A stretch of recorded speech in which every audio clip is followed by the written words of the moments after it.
ये कहानी है चंद्रपुर गांव की, जहां रेवती नाम की एक बूढ़ी औरत रहती थी। रेवती अंधी थी, पर वो अपने हुनर में माहिर थी। रेवती उम्दा किस्म के मटके बनाया करती थी। वो अकेले एक छोटी सी झोपड़ी में रहती थी और उसी झोपड़ी से मटके बेचा करती थी। इस तरह उसका गुजर बसर चल जाता था। एक रात की बात है, अचानक रेवती की कुटिया में एक चोर घुस आया। जैसे ही वो अंदर आया तो उसे लगा कि रेवती उसे एक टक देखे जा रही है। चोर घबरा गया। फिर अचानक दरवाजे पर ठक ठक हुई। बाहर से आवाज आई, अम्मा आप घर के अंदर ही रहिए, गांव में चोर घुस आया है, आप बाहर ना आना। ठीक है मंजली। चोर को समझ आ गया कि रेवती देख नहीं सकती। तभी वो दबे पांव खिसकने की कोशिश कर रहा था कि अचानक रेवती बोल पड़ी, बेटा बाहर मत जा, बाहर लोग तुझे ही ढूंढ रहे होंगे। आप तो देख नहीं सकती, तो आपको कैसे पता चला कि मैं आपकी कुटिया में हूँ? जब भगवान कोई एक शक्ति छीन लेता है तो दूसरी शक्ति को ताकत दे देता है। मैं देख नहीं सकती, पर महसूस कर सकती हूँ कि कोई मेरे आसपास ही है। आप शोर मत मचाना, वरना गांव वाले मुझे मार ही डालेंगे। शोर मचाना होता तो कब का मचा चुकी होती बेटा। मेरा तजुर्बा बोल रहा है कि तू अच्छा इंसान है। शायद तेरी कोई मजबूरी हो जिस वजह से तू चोरियां कर रहा है। पेट से बड़ी कौन सी मजबूरी हो सकती है अम्मा? ना मैं पढ़ा लिखा हूँ और ना ही कोई काम आता है मुझे, तो पेट की भूख शांत करने के लिए चोरियां करता हूँ। अगर बात भूख की है तो मैं तेरी मदद कर सकती हूँ। मैं अंधी हूँ, लेकिन मटके बनाकर अपना गुजर बसर कर लेती हूँ। तू मेरी मदद कर दे और मेरे साथ ही खाना खा लिया कर। ये तो बहुत अच्छी बात है अम्मा।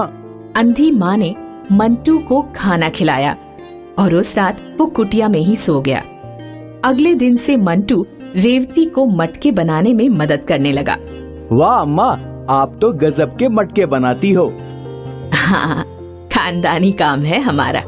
आपके कोई बच्चे नहीं है क्या? है ना, एक बेटा है। तो आप यहाँ क्यों रहती हो?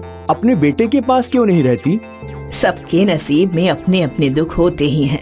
मेरे बेटे को तब तक माँ से प्यार था जब तक माँ घर का सारा काम करती थी, पर जैसे ही मेरी ये आँखों की रोशनी चली गई, सारा प्यार भी चला गया। उसके लिए मैं बोझ बन गई और रोज रोज की किटकिट से तो अच्छा है कि मैं यहीं रहूं अकेले। पर अम्मा, आप अकेले कैसे सब कुछ संभाल लेती हैं? ये गांव वाले हैं ना, सब के सब बहुत अच्छे हैं। कोई ना कोई मेरी मदद कर ही देता है। आज से आपको चिंता करने की कोई जरूरत नहीं है, मैं हूँ ना। मंटू रेवती का बहुत अच्छे से ख्याल रखने लगा। वो रेवती के लिए खाना बनाता, घर की सफाई करता और मटकों को भी संभाल कर रखता था। मानो अंधी रेवती को सहारा मिल गया था। कुछ दिनों बाद, अम्मा मैं सोच रहा हूँ कि शहर के बाजार जाकर मटके बेचूं, उससे मुनाफा भी अच्छा होगा। अगर तू कर सकता है तो जरूर कोशिश कर। अगले दिन मंटू शहर के बाजार गया और मटके बेचने लगा। अम्मा के बनाए हुए मटकों की शहर में काफी मांग हो गई थी और मंटू के सारे मटके हाथों हाथ बिक गए। मंटू जब घर लौटा, अम्मा तुम मानोगी नहीं कि आज क्या हुआ। क्या? जैसे ही मैंने आवाज लगाई, औरतों की भीड़ आ गई। एक एक औरत 2-2, 3-3 मटके खरीद के ले आई। अच्छा हुआ, तू खुश है ना? बहुत खुश अम्मा, बहुत खुश। एक दिन रेवती से मिलने उसका बेटा रजत आया। ये कौन है अम्मा? ये मेरा दूसरा बेटा है, मंटू। क्या? इसे मैंने जन्म नहीं दिया, पर सगी माँ से भी ज्यादा मेरा ख्याल रखता है। ये सब बातें तुझे समझ नहीं आएगी बेटा। अपनी माँ की ऐसी बातें सुनकर रजत गुस्से से चला गया। मंटू अक्सर मटके लेकर शहर जाता और उसके मटके तुरंत बिक जाया करते थे। आमदनी अच्छी हो रही थी। ये एक दिन रजत ने देख लिया और तभी उसके मन में लालच आ गया। अगर उसकी माँ उसके साथ रहती तो ये सारे पैसे उसके होते, पर अब ये पैसे मंटू के थे। अब से रजत मंटू पर नजर रखने लगा। कुछ महीने बीत गए और एक दिन रजत पुलिस को अपने साथ लेकर आया। पुलिस मंटू को गिरफ्तार कर रही थी। अरे लेकिन बात क्या है? माँ, तू नहीं जानती इस लड़के ने तुझे कितना ठगा है। ये शहर में तेरे मटके बेचकर बहुत कमाता है और तुझे आधा पैसा भी नहीं देता। क्या? हाँ माँ, पूछ पूछ इस लड़के को कि तेरे पैसे कहाँ हैं। मंटू, क्या ये सच बोल रहा है? तू मुझे धोखा दे रहा है? नहीं अम्मा, मैं तुम्हें धोखा नहीं दे सकता। तो बता, सारे पैसे कहाँ गए?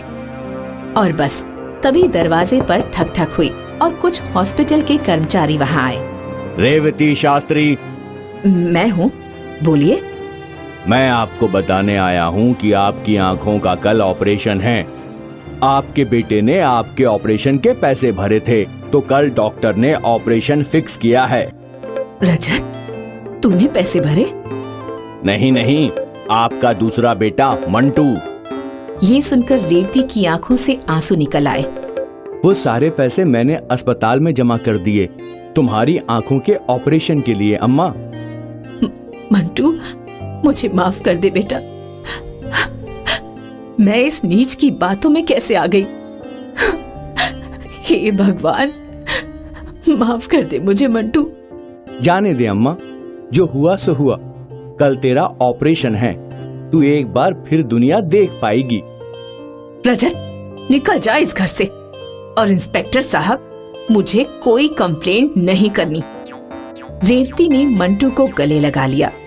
अगले दिन रेवती की आंखों का ऑपरेशन हुआ और एक बार फिर वो देख सकती थी। और ये सब संभव हुआ मंटू की बदौलत। मंटू अंधी माँ की लाठी बन गया था। काश हर माँ का बेटा मंटू की तरह हो।